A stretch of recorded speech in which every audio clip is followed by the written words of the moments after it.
293 44 05. შეკითხვები, რომლებიც გიჩნდებათ და პასუხები, რომლებსაც ელით. თავარი თემები, საინტერესო სტუმრები და ცხარე დებატები. ყოველ ორშაბათს, ოთხშაბათს და პარასკევს 16 საათსა და 10-ზე ეკა სეხნიაშვილის საავტორო გადაცემა დროული დიალოგი. მოგესალმებით, პირდაპირ ეთერშია Georgian Times-ი, თქვენ უსმენთ და უყურებთ გადაცემას დროული დიალოგი ეკა სეხნიაშვილთან ერთად მიმდინარე პოლიტიკური თემებით, ასე ვთქვათ, საგარეო პოლიტიკური ორიენტირების მიმოხილვით, საშინაო პოლიტიკის მთავარი წახნაგების ანალიზით და დისკუსიით. დღევანდელი გადაცემის თემები საინტერესო საკითხები იქნება კიდევ ერთი პოლიტიკოსი ციხეში, რა არის ეს პოლიტიკური ანგარიშსწორება თუ კანონის აღსრულება. ორივე პოლიტიკური მხარე, პოლარიზებული პოლიტიკური გარემო თავისი გადმოსახედიდან აფასებს არსებულ რეალობას. ოპოზიციონერების ნაწილს მიაჩნიათ, რომ ეს პირდაპირ რუსული პუტინისეული სტილია, ხოლო ხელისუფლებას კი მიაჩნია, რომ ეს არის მიუკერძოებლად კანონის აღსრულების ფორმატი, რომელიც დემოკრატიული და სუვერენული ქვეყნის განვითარებისთვის აუცილებელი და სახელმწიფო ინსტიტუციების გამართული მუშაობის დამადასტურებელი ნიშანია. მაშასე პოლიტიკური წარმომწყურების საკითხები, ადგილობრივი თვითმმართველობის არჩევნებში ოპოზიციის მონაწილეობა არ მონაწილეობის საკითხი, ალეკო ელისაშვილმა-კუში გააცხადა, რომ ყოყმანის შემდეგ გადაწყვეტა არჩევნებში მონაწილეობა მიიღოს, ანალოგიურ გადაწყვეტილებაზე ფიქრობდა ლელო, გიორგი გახარიას გუნდიც, თუმცა თავად გიორგი გახარიაც საოცრად გაუჩინარებულია, როგორც მის პოლიტიკურ გუნდში ამბობენ, მასზე პოლიტიკური ანგარიშსწორება იგეგმება და თავად გახარია გადაწყვეტს თუ როდის დაბრუნდება საქართველოში. საგარეო პოლიტიკური აქტორები, ტურბულენტური პოლიტიკური მდგომარეობა მსოფლიოში, ჯერჯერობით ცოტა ჩაწყნარებული, ირანი და ამერიკა, რუსეთის როლი და სად არის საქართველო, ომი თუ მშვიდობა. მე მოკლედ გავაკეთე მიმოხილვა მიმდინარე საკითხების და დღევანდელი გადაცემის სტუმრები, ბატონები ლუკა კურტანიძე, ქართული ოცნების დამფუძნებელი, მსოფლიო ჩემპიონი, ცნობილი სპორტსმენი და წინამოწვევის პარლამენტის წევრი და სხვადასხვა ადრეს პოლიტიკური პარტიების წევრი და ბატონი ზაზა ხურციძე, პოლიტიკური პარტია ჩვენის დამფუძნებელი, პოლიტსაბჭოს წევრი და დაწყებული ჯერ კიდევ ჰელსინკის პერიოდიდან ქართული პოლიტიკის ერთ-ერთი აქტიური წევრი. მადლობა ბატონებს სტუდიაში მობრძანებისათვის. ნახოთ დღევანდელი დისკუსიის ფორმატში, რაზე გვექნება ჩვენ საუბარი. პირველი რითაც მინდა დავიწყო, ეს არის, ასე ვთქვათ, ერთმანეთის მიჯრით გაკეთებული განცხადებები, ჩვენი ევროპელი და ამერიკელი პარტნიორების, სენატორების, კონგრესმენების ნაწილის განცხადებები, მაქსიმალურად ობიექტურად რომ ვთქვათ, რომ ეს არის თავდასხმა დემოკრატიაზე და ეს არის დემოკრატიული პრინციპების გადახვევის გზა. მოდით ჯერ ბატონ ზაზას დავუთმოთ ეთერი, პირველად იმყოფება ჩემთან სტუდიაში. საინტერესოა მისი მოსაზრებები, განსაკუთრებით იქიდან გამომდინარე, რომ ის ახლად გამომწვარი პოლიტიკური ფიგურა არ გახლავთ. დიდი ხანია პოლიტიკური კონიუნქტურა იცის, გამოიარა გამსახურდიას პერიოდი, შემდგომ შევარდნაძე, მათ შორის სააკაშვილის შეცდომების ხო სისტემური და როგორ აფასებს ის რამდენად რელევანტური და თავსებადია კანონთან ის გადაწყვეტილებები, რაც იქნა მიღებული. შემდეგ უკვე ამავე საკითხზე ბატონ ლუკას პოზიციონირება. გმადლობთ ზურფასო, ძალიან სასიამოვნოა ჩემთვის ამ სტუდიაში. მადლობა. რომ მომიწვიეთ და დიდი მადლობა და ლუკასთან ვარ შეხვედრაზე, ძალიან მადლობელი ვარ, იმიტომ რომ ჩემთვის ძალიან ბევრი მყავს ნაბალის შიკარი, ასე ვთქვათ და ეს არის ჩემი პრინციპში ჩემი ის იყო რა პოზიცია, რომ საქართველები ეს უნდა ბალეშიკო და ვიყოთ რა, მართლა გეუბნებით ძალიან ბევრჯერ გამახარეთ კიდეც და დიდი მადლობა მოღვაწეობისათვის, რომ მოღვაწეობთ და მოღვაწეობდით. და ვიტყოდი ამ შემთხვევაში დავამატებდით ჩემს წარდგანასთან დაკავშირებით ქართული ოცნების დამფუძნებელი მეც ვიყავი რეალურად მაშინ. როგორ აი ჩვეულებრივად ასე. არა, იმიტომ არა მე სხვანაირ როლს თამაშობდი ყოველთვის ხოლმე, ესე იყო ჩემს ცხოვრებაში რაღაც ესე წინუშვებდი, მიდი ძმაო თუ შეგიძლია მიდი შენ ახარ და აი მარტო გეუბნებით რა.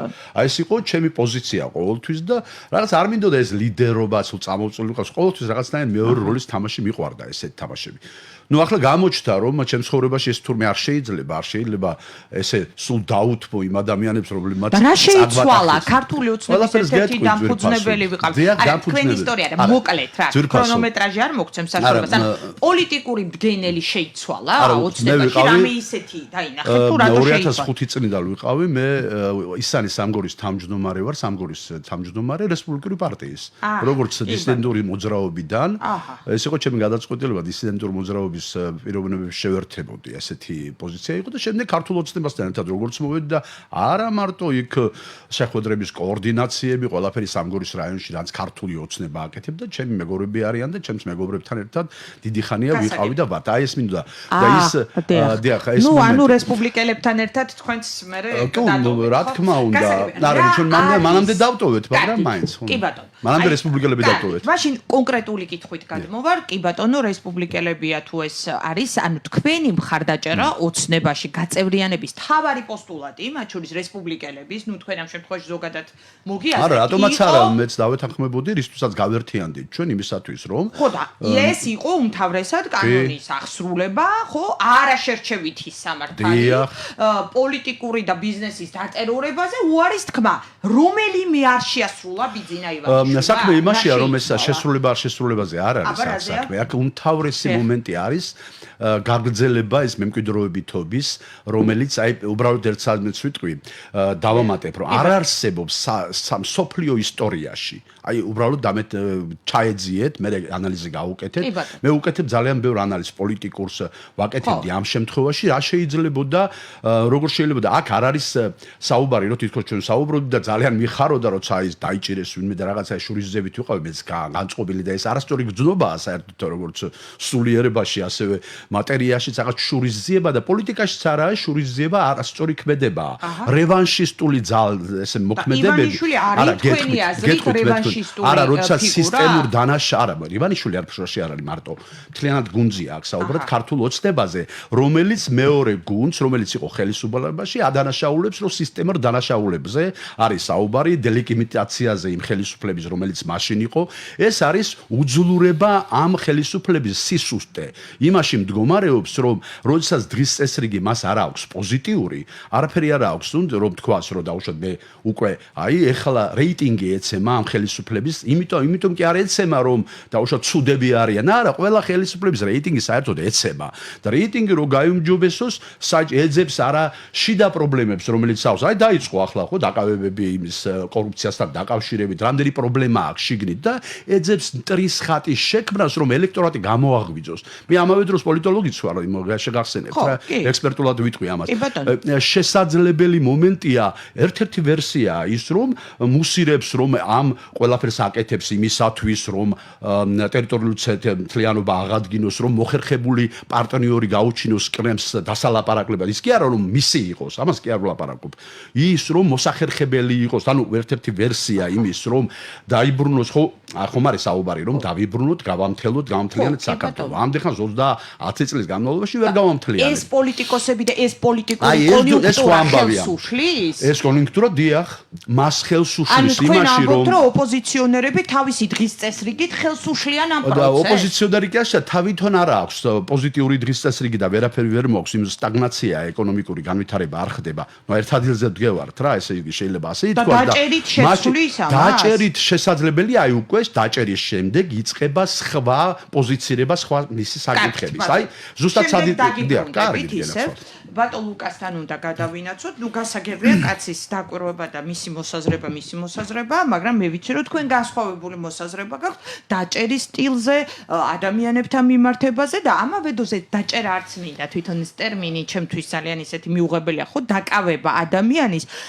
იცით რა აი სხვათა შორის ერთ-ერთი Facebook-ის ფრენდი მწერდა ამას წინათ რომ იცით რა კომისიაზე მიუსვლელობით ოპოზიციონერებმა თავისივე ამომრჩეველს არცეს პატივიო და შესაბამისად აქ ანგარიშწორება რომ იყოს მაშინ სხვა პოლიტიკური მდგენელის გამო დააკავებდნენ თუნდაც იგივე მელიას кейსები ხო არ გააჩერეს გამოუშვეს ემით მაგრამ ეს ფაქტები თვითონ ეს 7 თვით გაშვება როდესაც იცი რომ კანონს არ ასრულებ და დემონსტრაციულად მიდიხარ პოლიტიკოსი ამაზე ხო დემონსტრაციულად იმიტომ რომ იცის თუ არ მივა არის თუ არა თქვენი აზრით იმის მაპროვოცირებელი რომ რეალურად არც ოპოზიციას არ აქვს დღის წესრიგი და ურჩევნია თავის ელექტორატთან თავის გადარჩენის მიზნით ბრჭყალებში რა თქმა უნდა ციხეში იყოს რომ ამით ის წამებულის მანტია შეიმუშაოს და ბოლომდე არ წმუნოს ისინიც რომ აი ხელისუფლებასთან კომპრომისო ვარ. ანუ თქვენი აზრით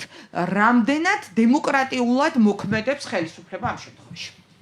პირველ რიგში დიდი მადლობა მოწვევისთვის. ჩემთვის სასიამოვნოა რომ ეროვნული მოძრაობის ერთ-ერთი თვალსაჩინო ადამიანი ბატონი ზაზასთან ვარ ტელეეთერში. მადლობა თითოეული სიტყვისთვის ბატონ ზაზა.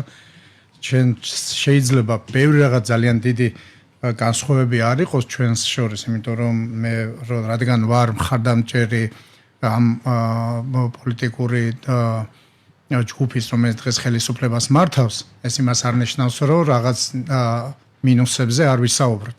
მხარდაჭერა მე ფიქრობ ამას ნიშნავს, რომ მიუნიშნო თუ რამე არის. მაგრამ ნამდვილად ვარ ის ადამიანი, რომელიც ერთგულობს იმ პრინციპებს, რაც ბატონ ბიძინა ივანიშვილმა თავისი იდეით, რასაც ქართული ოცნება ყველასათვის და არა მარტო ქართული ოცნების წევრებისთვის, მთელი საქართველოსთვის ის იდეა ავასრულოთ, რაც არის თლიანად ქართველი ერისთვის.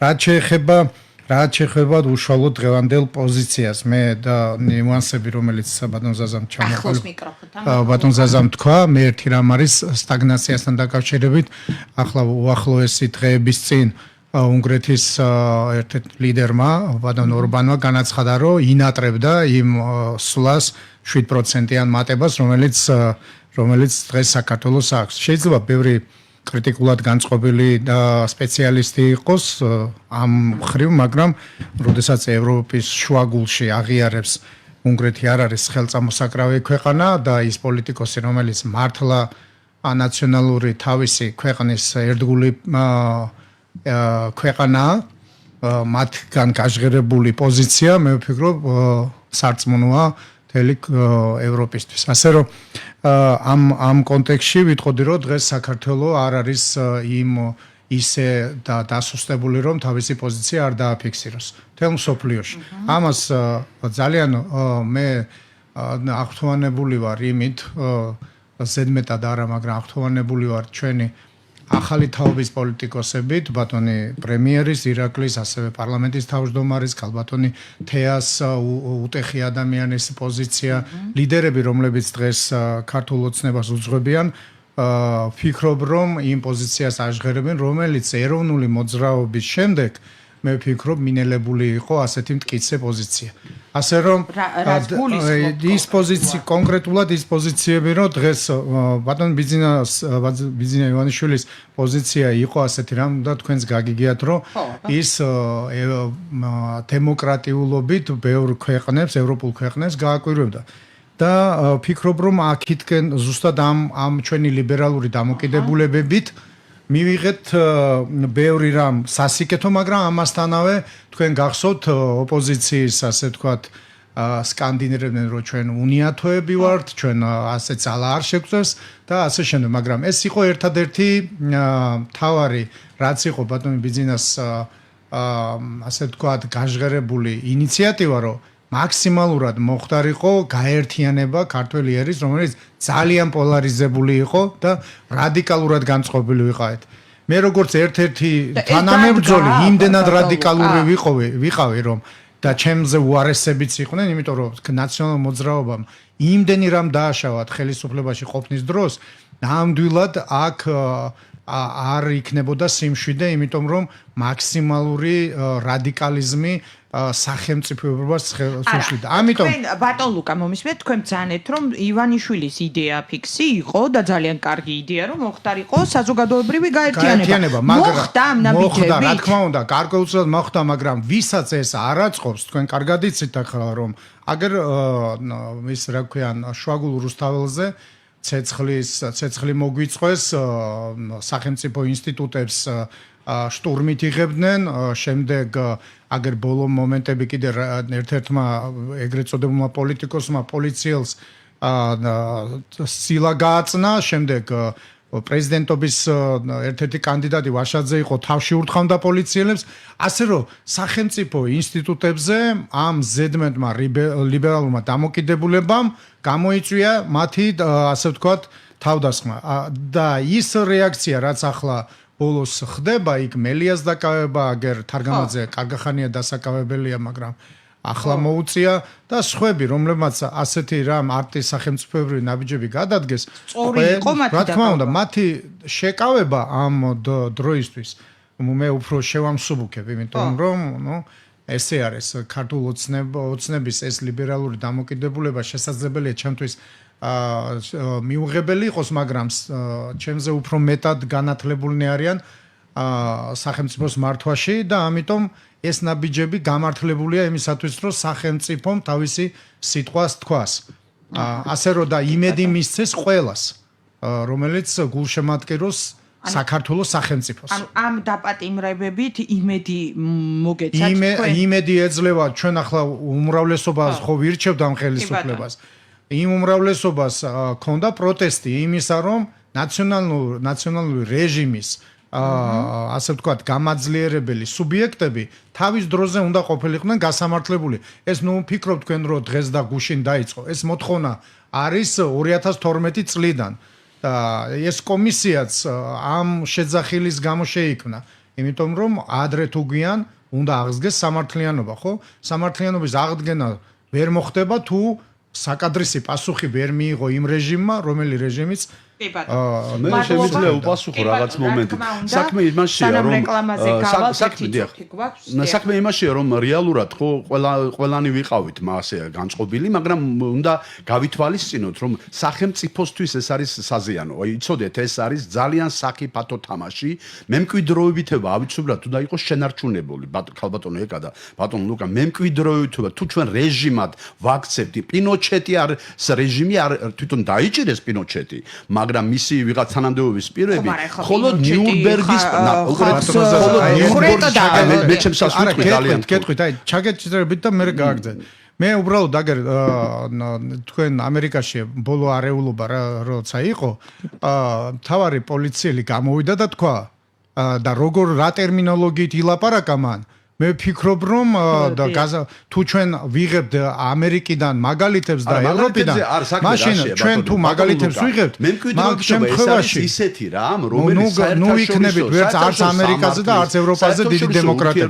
რომ იცოდეთ, აი მე სხვას ვლაპარაკობ, ძალიან სხვა რამეს. კანონი უნდა აღსრულდეს, მაგრამ კანონი უნდა აღსრულდეს თანამდებობის პირებზე. რეჟიმად თუ აქცია დელეგიტიმაცია მოხდება, წინა ხელისუფლების ჩამოიშლება, მთელი სახელმწიფო ჩამოგვეშლება, რო იცოდეთ თქვენ. ეს არის წინაპირობა იმის ჩამოშლა ქვია ზუსტად იმას მემკვიდრეობითობა თუ არ იქნება თუ მოახდინა ნაციონალური მოძრაობის გაუქმება რომელსაც ყავს 10% ხო ყავს რაღაცა ის მოიცა მასე გერმანიამ საერთოდ გასამართლა პოლიტიკური ძალები და საერთაშორისო ერთი შემთხვევა იყო მაგრამ ერთი მე მითხარი და არ ყოფილა შემთხვევები ერთი იყო მხოლოდ საერთაშორისო თანამეგობრობა სტალინი რუზველტები და სხვები ვინც არიან მთელი თანამეგობრობა და ევროპა ყველა მიიღო მონაწილეობა და თანახმა იყო ეხლა ჩვენ როდესაც ეს კომისია არაფერს არ წყვეტს, რომ იცოდეთ. კომისია არ არის სასამართლო. კარგად უნდა ვიცოდეთ, რომ კომისია როცა დაამთავრებს მუშაობას, მე ამის ნამუშევარი უნდა გადაეცეს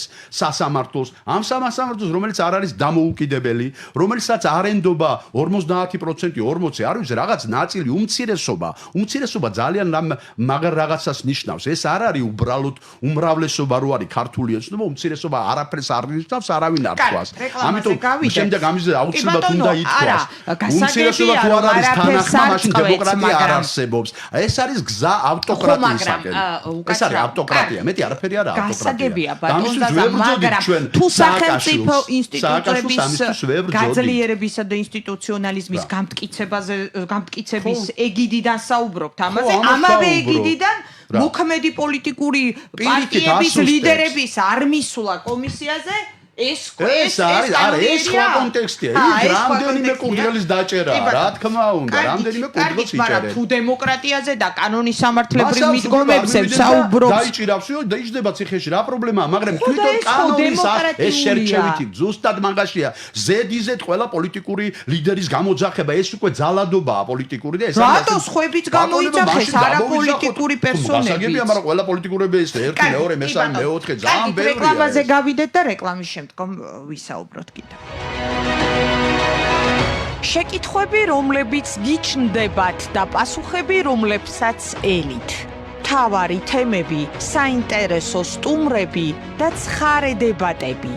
ყოველ ორშაბათს, ოთხშაბათს და პარასკევს 16 საათსა და 10-ზე ეკა სეხნიაშვილის საავტორო გადაცემა დროული დიალოგი. რადიო ჯორჯიან ტაიმსის სარეკლამო სამსახური 293-44-05. მოდუსი ევროპული წარმოების კერამიკული ფილებისა და სააბაზანო ავეჯის მრავალფეროვანი არჩევანი. ვეცუეთ მისამართზე: თბილისი, აგლაძის ქუჩა 51, კახეთის გზატკეცილის 65, ბათუმი პუშკინის 18, პუშკინის 13, გაგარინის 18. ტელეფონი 032 206 0101 www.modus.com.g. IT აკადემია სტეპში საგაზაფხულო მიღება დაიწყო.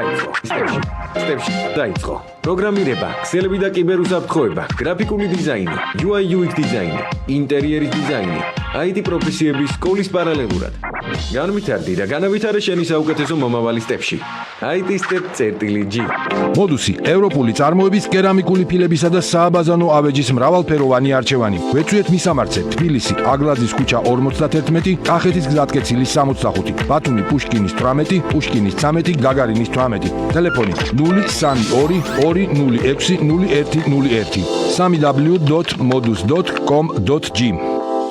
დაეუფლე ყველაზე მოთხოვნად პროფესიას და მიიღე დასაქმების 100%-იანი გარანტია. ოშე ჯორჯიაში დაიწყო შრომის უსაფრთხოების აკრედიტირებულ კურსებზე მიღება თბილისსა და ბათუმში. იჩქარე და დარეგისტრირდით ვებგვერდზე oshe.g. დეტალებისთვის დაგვიკავშირდით 599 180020. მარკეტინგული კომპანია რანკერსი გთავაზობთ მომსახურების სრულ პაკეტს. თუ ფიქრობთ, რომ თქვენს ბიზნესს რაღაც აკლია, გაქვთ ზრდის პოტენციალი, მაგრამ არ იცით როგორ, რანკერსის გუნდი მზად არის დაგეხმაროთ გაყიდვების ზრდასა და კვალიფიციური ლიდების მოზიდვაში. თუ ჩამორჩებით დროს, ანდეთ თქვენი ბიზნესი გამოცდილ გუნდს. რანკერსი დაგვიკავშირდით დღესვე 577 05 10 17. საუკეთესო ფასი და სრულყოფილი არჩევანი PSP-ს ყველა აფთიაქში. მედიკამენტები, საკვები დანამატები, თავის მოვლის სპირის ღრუს და ბავშვის პროდუქტები. ყველაფერი, რაც თქვენს ჯანმრთელობას და სილამაზეს სჭირდება. PSP, ჩემი ოჯახის აფთიაქი. დილა იწყება ყავით. კარგი დილა იწყება შვეიცარიული ყავით. ნამდვილი შვეიცარიული ყავა. ბლაიზერის ოფიციალური წარმომადგენელია ყავის სახლი დინკავა. თუ ფიქრობთ, რომ ხის სახლი ნაკლებად განძლია, მოდი ბაგანში და დაგიმტკიცებთ, რომ ეს ასე არ არის. ჩვენ ვქმნით თანამედროვე ხის კოტეჯებს, სახლებს, რომლებიც ეკომეგობრულია და თითოეული მათგანი შენდება წერტილოვანი ბეტონის საძირკველით, რკინის კონსტრუქციითა და მაღალი ხარისხის ხის მასალით, რაც უზრუნველყოფს მის სიმყარეს ნებისმიერ რელიეფზე. მოდი ბაგანში, დაზოგე ფული, დრო, ენერგია და მიიღე კოტეჯი მხოლოდ 45 დღეში. გადახდა შესაძლებელია ეტაპობრივადაც. ჩვენი მისამართია ოქროყანა კოჯრის გზატკეცილი ნომერი 10. ან დაგვიკავშირდით ნომერზე 577 74 74 33. დეველოპერულ კომპანია New Group-ში აქცია. გთავაზობთ ბინებისა და კომერციული ფართების ფართო არჩევანს დასრულებულ და მშენებარე პროექტებში. საბურთალოზე, ვაზის უბანში და დიღომში. მშენებლობა მიმდინარეობს უმაღლესი ხარისხის მასალებით. ბინები ბარდება თეთრი კარკასის მდგომარეობით. შეიძინეს სასურველი ბინა ან კომერციული ფართი ქალაქის ცენტრში საუკეთესო ფასად და ისარგებლე მოქნილი გადახდის პირობებით. დეტალებისთვის დაგვიკავშირდი 599 47 59 59 595 48 59 ან გადმოდით ჩვენს ვებგვერდზე www.newgroup.g. ასევე მოგწერე Facebook ან Instagram გვერდებზე. პრემიუმ ხარისხის საყოფაცხოვრებო სუნამოები თქვენი სახლისთვის, ოფისისთვის და ავტომობილისთვის. Areon.g. ფრანგულ ეთერზეთებზე დამზადებული არომატები, წარმოებული ბულგარეთში. ეწვიეთ Areon.g-ს და აღმოაჩინეთ თქვენი იდეალური სურნელი. რადიო ჯორჯიან ტაიმსის სარეკლამო სამსახური 293 44 05. შეკითხვები, რომლებიც გიჩნდებათ და პასუხები, რომლებსაც ელით. მთავარი თემები, საინტერესო სტუმრები და ცხარე დებატები. ყოველ ორშაბათს, ოთხშაბათს და პარასკევს 16 საათსა და 10-ზე ეკა სეხნიაშვილის საავტორო გადაცემა დროული დიალოგი. დაუბრუნდით პირდაპირ ეთერში შეგახსენებთ თქვენ უსმენთ და უყურებთ გადაცემას დროული დიალოგი ეკასეხნიაშვილთან ერთად გადაცემის აქტორები დღეს ბატონები ზაზა ხურციძე და ბატონი ლუკა კურტანიძე. მადლობა კიდევ ერთხელ. ბატონი ლუკას დრო არის, უნდა გიპასუხოთ, ანუ ეს არ არის დემოკრატიული მიდგომა, ამას ვებრძოდით სააკაშვილის დროსაც არ დიდი თეზა, რაც ბატონი ზაზას საუბრიდან ამოვიღეთ თქვენც ებრძოდით სააკაშვილს და მიგაჩნიათ რომ ამას ებრძოდით სააკაშვილს ანუ ასე რომ ხატოვნად რომ საერთოდ შედარებაც არ შეიძლება იმდენად წინააღმდეგობრივი არის ეს ლიბერალური დამოკიდებულება იმიტომ რომ ვიცოდი რომ აი ასეთი ლიბერალური დამოკიდებულებები მიგვიყვანდა იმ ზღვრამდე როდესაც პოლიტიკური გუნდის ერთ-ერთი გუნდის წევრები ასე აბუჩა დაიგდებდნენ სახელმწიფო ინსტიტუტებს მათი მიდგომა იქნებოდა ისეთი როგორიც იყო და ადრე თუ გვიან მაინც სახელმწიფო ხო ისეთი ინსტრუმენტია რეპრესიული მანქანა არის რომელიც თუ კანონს არ ემორჩილები ის თავის რეპრესიულ ასე ვთქვათ მანქანას აამუშავებს გვინდა თუ არ გვინდა არც მე მიხარია ახლა ნიკამელიას და გივით არ გამაძეს და საერთოდ ადამიანის ციხეში ყოფნა მე მაგალითად ჩემთვის ძალიან ისეთია მიუღებელია მე მირჩევნია რომ შრომით გამოსწორებითი ეს რაღაცა დაწესებულება იყოს და იქ ავანაზღაურო მისი ენერგია ვიდრე აქ წამოწოლილი მყავდეს და ვაჭამო და ვასვა კიდევ და უქნარა იყოს სახელმწიფოსთვის ამიტომ არ არის ეს ისე მაგრამ სახელმწიფოს უწევს ასეთი ინსტრუმენტის გამოყენება მე ერთხელ ლოს-ანჯელესში ვიყავი და ერთ-ერთი დავემგზავრე ერთ-ერთ ტაქსის მძღოლს და მან მითხრა ლუკა აქ უამრავი ტომის ადამიანი არის თუ აქ ყველაფერს არეგულირებს კანონი ერთი ნაბიჯით ან ნახევარი ნაბიჯით თუნდაც კანონის დარღვევა ნიშნავს სახელმწიფოს რეაგირებას ესე თუ არა ეს აქ ყველაფერი აირევა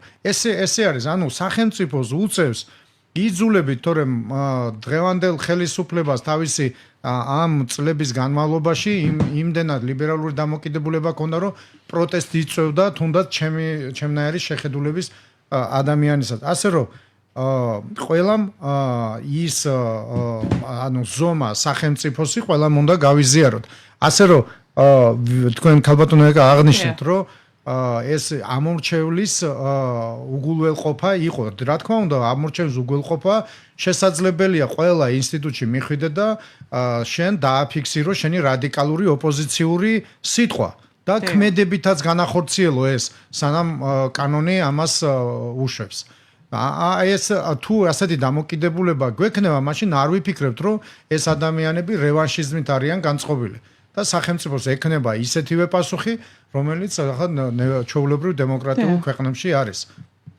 კარგით.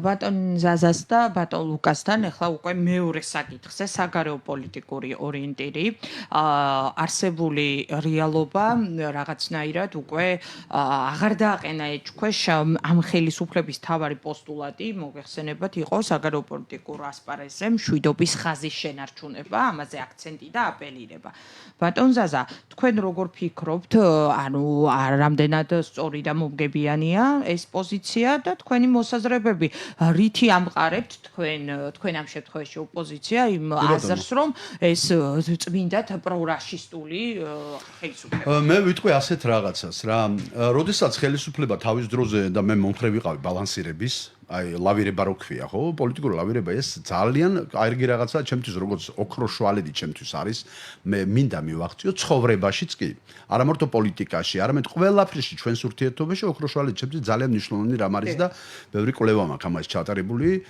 ყველა მიმართულებით სულიერი ამბავიდან დაწყებული მატერიალამდე როგორ შეიძლება ოქროშვალედების მიღწევა მე ვიტყოდი რომ ბალანსირება ერთ-ერთი ჩვენი აი ჰომეოსტაზში რო შევიყვანოთ ჩვენი მდგომარეობა ოქროშვალედი რომ მოვნახოთ აი ამ ჩვენ ბალანსირება ხო უნდა გაგვეკეთებინა ამ ხელა რუსეთსა და ეს კარგი პოზიცია იყო ჯერ კიდევ 2010-ში მაქვს მიცეული ინტერვიუ მაგაზე თუ როგორ უნდა ბალანსირება და ჩვენი პრემიერ-მინისტრი მაშინ არ არსებობდა როგორც პოლიტიკური მოთამაშე პირდაპირ ვიტყვი, მე ვიყავი პოლიტიკური მოთამაშე და მე მქონდა რომ ბალანსირება უნდა გავყიდო, მაგრამ საქმე რაშია? არის დრო ბალანსირების და ლავირების, არის როდესაც უკვე უნდა მიიღო გადაწყვეტილება. ჩვენ ეს დრო იმისთვის 15 წელიწადი, ეს არა პატარა დრო. ნუ კაი, იქ რაღაცა წაგვართვეს დრო, ქართულ ოცნებას ასე იძახი და მეცვე თანხმები იქ ბრძოლის დრო იყო რაღაც 2 წელი და რა, 12 წელი. ძალიან დიდი დროა იმისათვის რომ შესძლებოდა ამ ხელისუფლებას გაეძლიერებინა სახელმწიფო ორგანოები, არა მარტო ეს პოლიციაზე არ ვამბობ, ხოლმე მთლიანად მოეყვანა ბალანსირების დროს იყენებენ იმ დროს ეს საჭიროა რომ გადავიტანოთ დრო ომი არ დაგვიწყოს რუსეთმა ისევ ხო გვიწყებდა ყველა წელიწადში გადავედით ამ წელიწადს და იმისთვის რომ გაგვეძლიერებინა სახელმწიფო ინსტიტუტები უფრო ძლიერი ხალხში უფრო ძლიერი თანადგომა ქონოდა ამ ჯარს ამ პოლიციას რომელიც კარგავს თავის რეიტინგს ყველა მიმართულებით რეიტინგები იკარგება ორგანოების ჯარი ხალხი აპათიურადაა განწყობილი მთლიანობაში იმიტომ ეცემა ხელისუფლების რეიტინგი ამ აქედან გამომდინარე მე იმას კი არ ვამბობ რომ ვინმე აღარ უყვართ არა როგორც შემძლე არ არის იმის რომ მან ვერ შეძლო და უყურეთ აი ზუსტად ამას გეუბნებოდა ჩემს რეზიუმეს გაგიკეთეთ ახლა კი დადგა დრო რუსეთი ითხოვს პირდაპირ გადაწყვეტილებას და ამერიკაც და ევროპაც რომ უკვე გავიდა დრო და უნდა გადაწყვიტო ვისთან დგახართ როგორ ხართ და ასე შემდეგ და აი როგორ უნდა შეძლო ახლა გადაწყვეტილება ძლიერი დასუსტებულია ძლიერი არ ახართ სასუსტებული სახელმწიფოა და ჩავარდილი ვართ ხელში ტრის ხელში ასე ვთქვათ რომელიც არის ჩვენი მოწინააღმდეგე ჩვენი სახელმწიფოებრივის მტერი ამავე დროს ჩვენი ტერიტორიების 20%-ის წამღები ქვეყნის წინაშე გვჩებით მარტო ევროპა ვარს გვეუბნება რა უნდა ვქნათ ჩვენ ახლა აი გვიპასუხონ ლუკამ გვიპასუხოს რა უნდა ვქნათ როგორ უნდა შევებრძოლო დაუდგეთ აი როგორ უნდა გავაკეთოთ ეს ყველაფერი მადლობა ბატონი ლუკას მოსაზრებები ნუ ბატონი ლუკას მოსაზრება პრინციპში ვიცით მაგრამ ბოლოდროინდელი მოვლენების დროს ალბათ უფრო მეტად კაფიო დღევანდელი მოცემულობა ასეთია რუსეთ-უკრაინის ომის დროს საქართველო იყო ის ოაზისი სადაც უკრაინელები და რუსები სხვადასხვა ადგილ-ლოკაციაზე საქართველოში ისევ მშვიდობას აქ პოულობდნენ დღეს კიდე ისრაელისა და ირანისა და აი ამ ახლო აღმოსავლეთში ამ დაპირისპირების დროს უამრავი ირანელი, უამრავი ებრაელი მოქალაქეები აქ პოულობენ სიმშვიდეს. ეს რომ იყოს ის ასე ვთქვათ ქვეყანა სადაც იქნებოდა ერთ-ერთი პოლიგონი, დამერწმუნეთ რომ ეს ოაზისი საქართველოს ვერ იქნებოდა. ეს დღევანდელი მოცემულობა. რასაც ბატონი ზაზა ამბობ, ეს არის შორეული ასე ვთქვათ დიდი გეოპოლიტიკური თამაშის ერთ-ერთი შემადგენელი ნაწილი, სადაც რა თქმა უნდა საქართველოს თავისი მყარი პოზიციით ოქროს შუალედი უნდა მოძებნოს და ამ გზაზე უნდა გაიაროს. ასე რომ დღევანდელი პოზიცია საქართველოს სახელმწიფოსი არის ის რომ მაქსიმალურად ამ ქარცეცხლში უნებლად გაატაროს ჩვენი სახელმწიფო. და რასაც მე ვფიქრობ რომ დღევანდელი ხელისუფლება ძალიან აი ესე ვთქვათ სწორი გზით მიყავს ყოველგვარი რადიკალიზმისა ერთი მხარესა და მეორე მხარეს რადიკალიზმის ასე ვთქვათ გამოხატვის გარეშე. ასე რომ მე ერთი რამ შემიძლია ვთქვა დღევანდელი მოცემულობიდან გამომდინარე რომ საქართველოს არის პატრიარქის თქმის არ იყოს უამრავი ერისთვის მშვიდობის ოაზისი და ახლა ამ რეალობას ვერ გავექცევით. კინ დასავლეთში გეოპოლიტიკურ მდგომარეობას და რეალურად დღეს როგორი ატმოსფერო არის ჩვენ საზოგადოებაში რა თქმა უნდა მშვიდობა ესა მშვიდობა არის მე რო ყოფილიყავი ძმასავით მიმიღებდი ყველას და გავაკეთებდი და მე უფრო კარგად გავაკეთებდი პირდაპირ ვამბობ რა აი ურთიერთობას ოპოზიციასთან ჩვენი საზოგადოებაში ოპოზიცია ბატონი ზაზა ოპოზიცია საზოგადოებაში არის საზოგადოებაში არის მშვიდობა ყველანი წვეს თელი საქართველოს ბატონო ზაზა თელი საქართველოს წვეს ბატონო ზაზა ერთ მოკლედ გეტყვი